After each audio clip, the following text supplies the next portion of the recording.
বিচার পেতে আসছি। কার বিচার চেতে?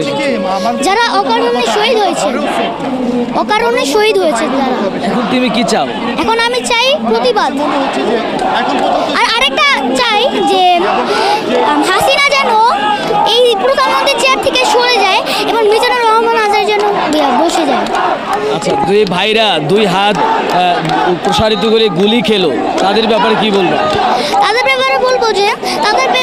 ব্যাপারে বলবো যে দোয়া করি যারা যেন জান্নাতবাসী হন আর হাসিনা যেন জাহান্নামবাসী হোক। কারণ সে যে অকারণে বলেছে, সে কিন্তু একটা মিথ্যা কথা বলেছিল। প্রথমে বলেছিল যে রাজাকারের বাচ্চারা কোটা পাবে না, মুক্তিযোদ্ধারা পাবে বলবে। আর আবার পরে বলছে যে আমি কি তাদেরকে রাজাকার বলেছি? তারা নিজেই রাজাকার বলছে। তাহলে সে কেন বলল মিথ্যা কথাটা? তুমি কি তোমার ভাইদের মতো বুক প্রসারিত করে দেবে? আমি অবশ্যই করতে চাই।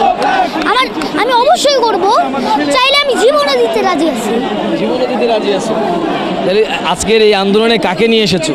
আমার বাবাকে নিয়ে এসেছি। বাবার সাথে এসেছো? বাবা তোমাকে এখানে নিয়ে এসেছে? হ্যাঁ। তোমার ভয় লাগে না? না, আমার ভয় নাই, আমার মৃত্যুর কোনো ভয় নেই।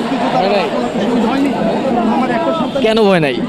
কারণ যেই ভাইয়েরা আমাদের ভবিষ্যৎ চিনে ভবিষ্যৎ করে যে শহীদ হয়েছেন, তাদের জন্য আমরাও জীবন দিতে পারি না। দর্শক, আর টিভি বা পুলিশের আর্মিদের কাছে বলবো যে গুলি কর, আমাকে গুলি কর। ঠিক আছে।